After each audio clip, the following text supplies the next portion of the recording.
Not only do the transitions from exploration to battle in the game occur seamlessly, but other aspects, such as the event scenes, will also occur seamlessly as well. In the previous installment, in Star Ocean 4: The Last Hope, we used cutscenes as an effective way to liven up the story. But this method of storytelling can also be an obstruction to the rhythm of the game, as the player becomes more of a passive observer while gameplay is temporarily halted. For Star Ocean Integrity and Faithlessness, we're incorporating two types of event scenes. One are dynamic cutscenes that occur as seamless events, and the second are the traditional static cutscenes that focus on staging the story. In developing this title, we aim to improve the playability and excitement of the overall experience, and we really want to break away from that notion that JRPGs are essentially nothing more than movies rather than games. So, as you've seen in the gameplay just now, there will be more characters than ever before who join the party and can fight in battle at the same time. The game system is also very new, although rest assured that in its evolution the system still retains the feel of the real-time action battles that were previously so well received from the series. Furthermore, also note that the gameplay screen is still quite early in development, so the UI and many other elements are still temporary. And also, additionally, the footage that we showcased today was captured at a frame rate of 30 frames per second. But for the finished game, we're aiming to go for 60 frames per second all the time. And finally, as mentioned in the video, we'd like to announce that this title is scheduled for release in North America and Europe in 2016, and for winter 2015 in Japan. It's going to be a little while longer till it's ready, but we hope you can look forward to seeing further updates in the future. Thank you, everyone.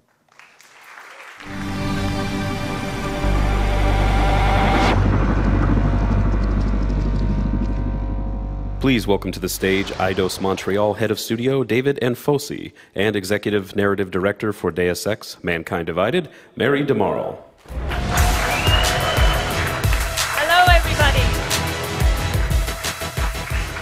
Hi everyone. I'm glad to be standing here in front of you today. 5 years ago, we presented you with the now critically acclaimed, Deus Ex: Human Revolution. But today, Eidos Montreal is working hard to deliver you a worthy sequel for both it and the Deus Ex franchise as a whole.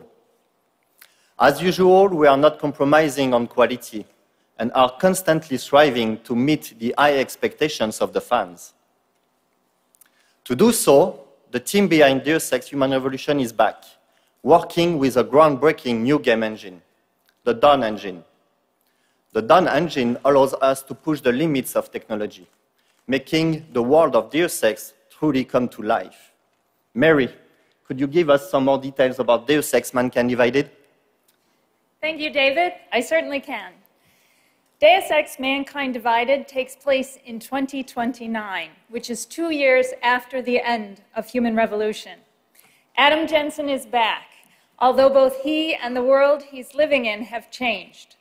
Mechanically augmented people like Jensen have become outcasts in this world. They are feared and even hated by a majority of people.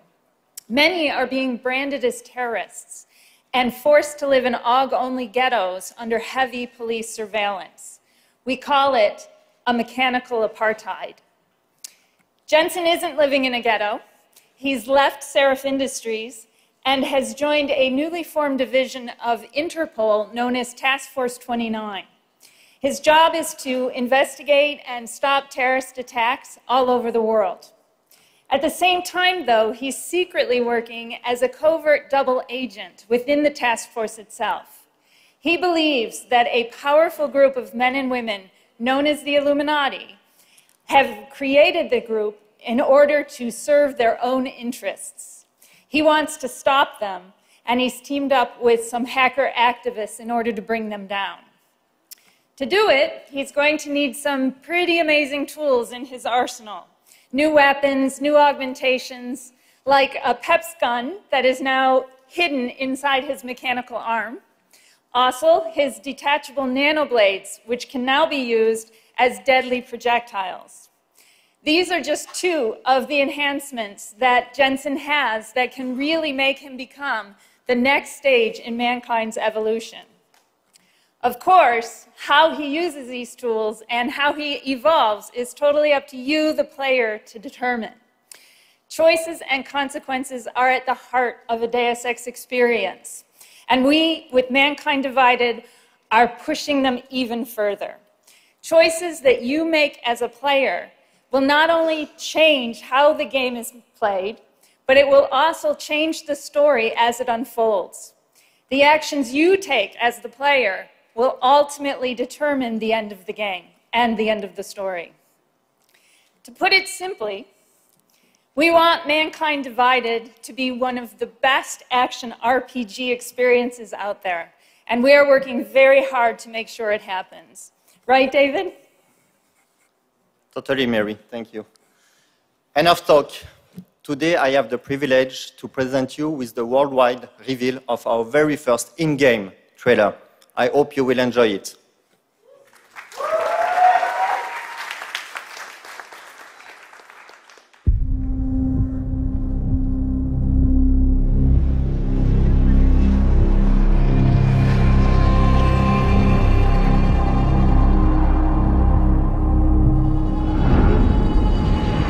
You don't seem surprised to see me. I'm not. This isn't a social call, Rucker. I'm here to take you in. My people and I will resist you.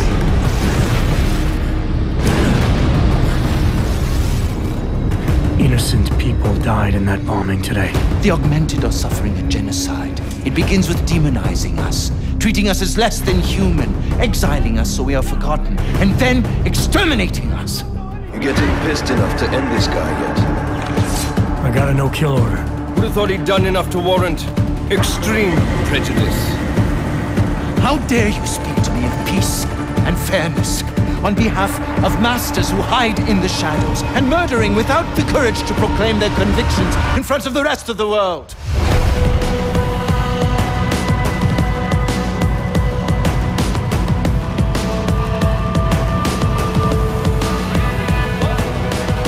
I suspect there's a power struggle brewing within our organization.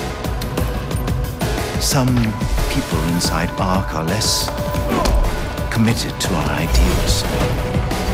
Then help me find them.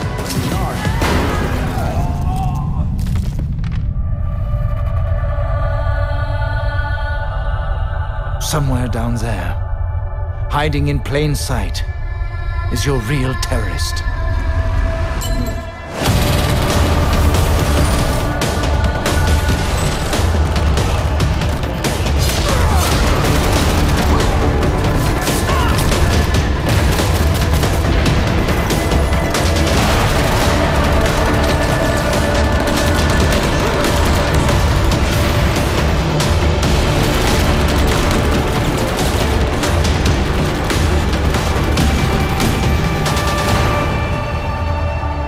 I can only fight enemies I see.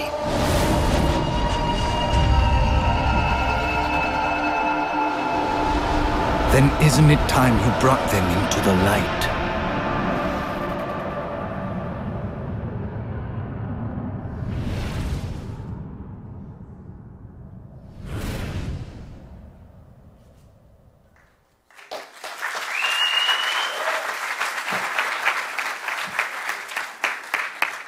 Cool stuff, huh? Deus Ex Mankind Divided will be out in early 2016. The game will be playable on PC, PS4, and Xbox One. Please come to our Deus Ex VIP room to experience the full live gameplay demo. Thank you, and enjoy the rest of the show.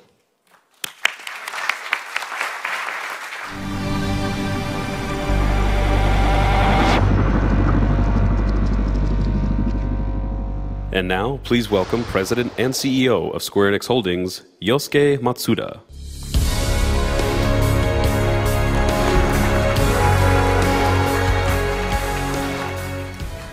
Thank you for taking the time to join us here today. Also, thanks to everyone around the world for watching as we kick off E3 2015. As you saw today, and also from the announcement we made yesterday, we possess remarkable content, including our legendary RPG Final Fantasy.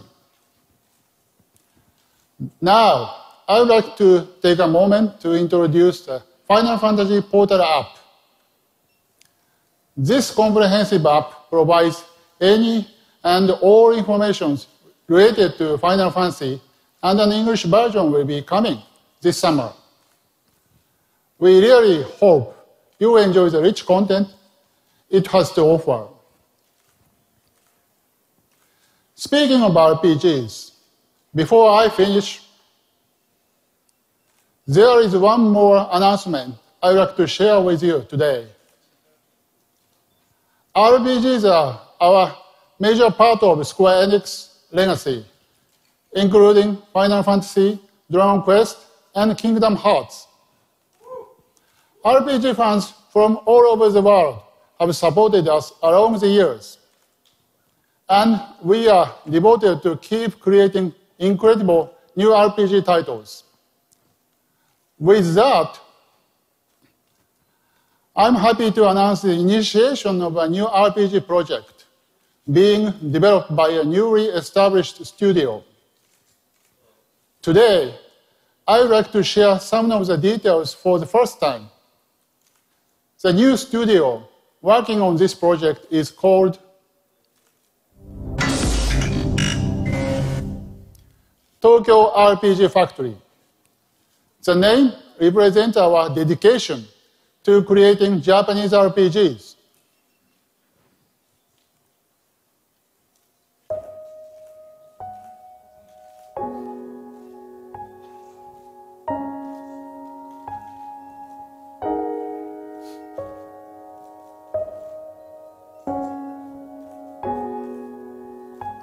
This is an all-new console RPG.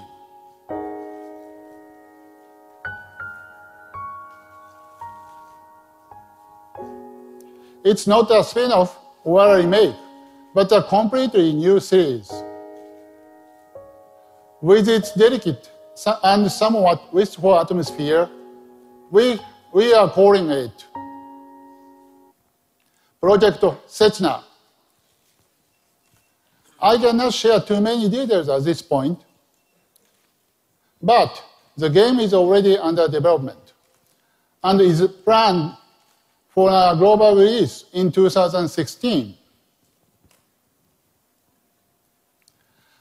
As you can see from the amazing content we presented here today, this year's E3 lineup is the most powerful, unique, and diverse in the history of Square Enix.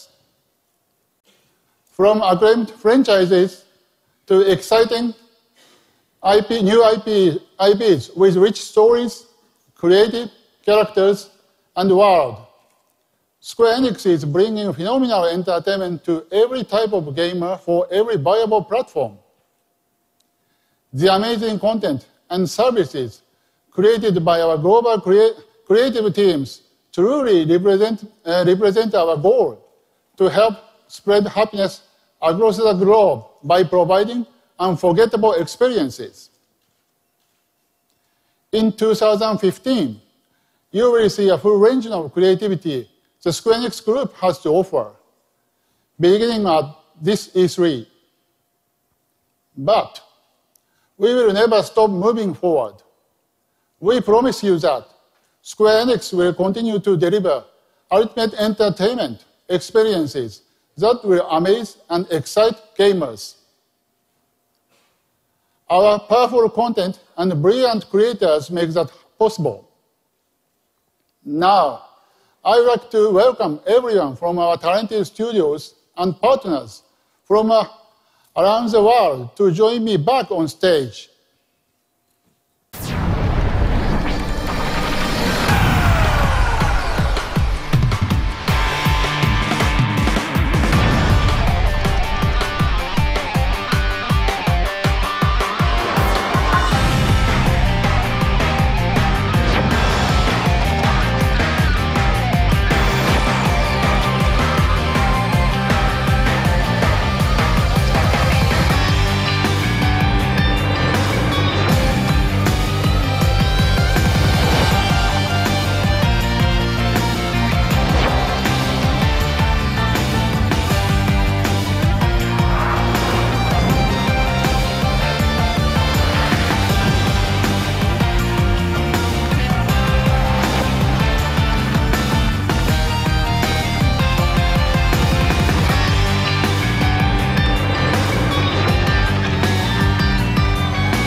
Again, we are so thankful for our valued fans and partners joining us here today as we celebrate the gaming industry and introduce you to the future of Square Enix.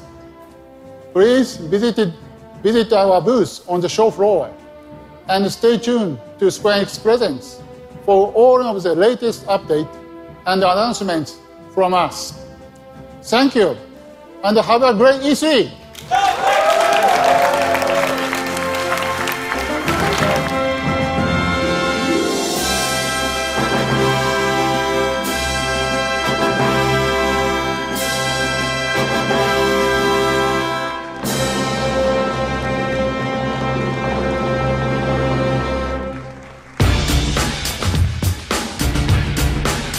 This concludes the Square Enix E3 2015 conference. We will be hosting a brief photo opportunity at the stage open to media only. Thank you for attending our presentation. You may now exit the conference hall and make your way to the show floor. On behalf of everyone at Square Enix, have a great E3.